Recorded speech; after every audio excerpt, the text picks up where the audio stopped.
Lakshaprabhu general പിക്ചേഴ്സിൻ്റെ ബാനറിൽ രവീന്ദ്രൻ നായർ നിർമ്മിച്ച ചിത്രമാണ് ലക്ഷപ്രഭു. കഥ, തിരക്കഥ, സംഭാഷണം മലയാറ്റൂർ രാമകൃഷ്ണൻ. ഗാനരചന പി. ഭാസ്കരൻ. സംഗീതം എം.എസ്. ബാബുരാജ്. പിന്നണി ഗായകർ Yesudas, P. Jayachandran, CO. Anto, S. Janaki. 1968 August 1 release ചെയ്ത ഈ ചിത്രത്തിൽ Prem Nazir, Ummer, Bahadur, Bhasi, Sheela, Meena, Sukumari, CO. Anto, GK. Pillai, KS. Parvathy, Khadeeja, Jayanthi, Sankaradi, Manavalan Joseph, Johnson, Ravikumar, Panicker, Punjabi, master Sathyan, master Ayyappan, Prathapan, Pattom Sadan, Padmakumar senior, P. K. Nair, TKR. Bhadran എന്നിവർ അഭിനയിച്ചു. ഛായാഗ്രഹണം ഇ.എൻ. ബാലകൃഷ്ണൻ. സംവിധാനം പി. ഭാസ്കരൻ. കഥ: കേസില്ലാ വക്കീലാണ് രാജൻ. രാജൻ്റെ കാശില്ലാ ഗുമസ്തനാണ് കുഞ്ചുപിള്ള. ഭാര്യ ശാന്തമ്മ മുൻകോപിയാണെന്ന് മാത്രമല്ല, വായാടി കൂടിയാണ്. പാട്ടുകാരിയാണ് മകൾ പ്രേമലത. സിനിമാ അഭിനയം തലയ്ക്ക് പിടിച്ച് അലഞ്ഞു നടക്കുകയാണ് മകൻ ശശി. ഇളയ മക്കൾ രാമനും ലക്ഷ്മണനും വികൃതികൾ. സാമാന്യം വലിയ കുടുംബം തന്നെയാണ് കുഞ്ചുപിള്ളയുടേത്. വരുമാനം വളരെ കുറവ്.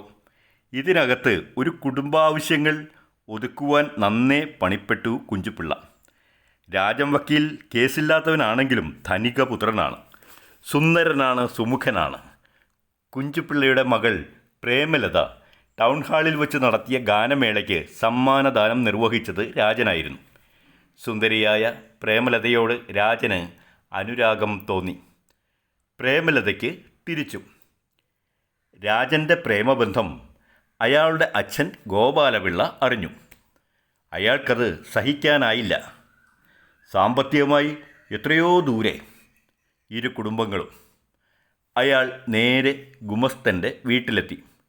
കോപത്തോടെ വായിൽ തോന്നുന്നത് അനാവശ്യങ്ങളൊക്കെ വിളിച്ചു പറഞ്ഞ് അപമാനിച്ചു. സമൂഹത്തിലെ തൻ്റെ താഴ്ന്ന നിലയിൽ വേദനിച്ച കുഞ്ചുപിള്ള ഒന്നിനും ആകാതെ ഇരുന്നു. പ്രേമലതയാണെങ്കിലോ നെടുവീർപ്പിൽ നിരാശയിൽ മുങ്ങിക്കഴിഞ്ഞു. കുഞ്ചുപിള്ളയെ അപഹസിക്കാൻ ആളുകൾ ഏറെ ഉണ്ടായി. അതിന് കാരണം അയാളുടെ കടബാധ്യതകൾ വർദ്ധിച്ചു വന്നതാണ്. പലചരക്ക് കടക്കാരൻ അവറാച്ചനും പച്ചക്കറിക്കാരൻ പ്രഭുവും ചായക്കട ശങ്കരൻ നായരുമൊക്കെ അയാളെ അപഹസിക്കാനും അപമാനിക്കാനും പിശുക്ക് കാട്ടിയില്ല. ആത്മഹത്യയെ ഇനി മാർഗമുള്ളൂ.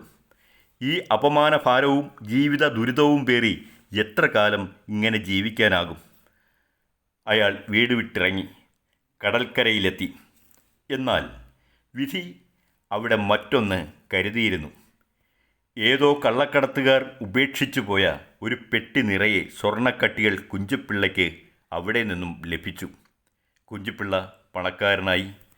കോഴിക്കോട് നിന്നും എറണാകുളത്തേക്ക് താമസം മാറ്റി. ടി.കെ. പിള്ള എന്ന പേരിൽ അറിയപ്പെടാൻ തുടങ്ങി. വ്യവസായം ആരംഭിച്ചു. പ്രമുഖ വ്യവസായിയായി മാറി. സമൂഹത്തിലെ പ്രമുഖ വ്യക്തികൾ അയാളുടെ സുഹൃത്ത് വലയത്തിലായി. റിട്ടയേർഡ് പോലീസ് ഓഫീസറാണ് ശേഖരൻ. ശേഖരൻ്റെ മകനാണ് IAS-കാരനായ അജയൻ. അജയനെ കൊണ്ട് തൻ്റെ മകൾ പ്രേമലതയെ വിവാഹം കഴിപ്പിക്കാൻ അയാൾ തീരുമാനിച്ചു. എന്നാൽ പ്രേമലത രാജനുമായി ചേർന്ന് അപ്പോഴേക്കും ഒളിച്ചോടി. അവർ രജിസ്റ്റർ കച്ചേരിയിൽ വച്ച് വിവാഹിതരാകുന്ന മുഹൂർത്തം. അവിടെ പിള്ളയും ശാന്തയും എത്തി ദമ്പതികളെ അനുഗ്രഹിച്ചു. തന്നെ അപഹസിച്ച എല്ലാവരോടും കുഞ്ചുപിള്ള പകരം വീട്ടി തീർത്തു.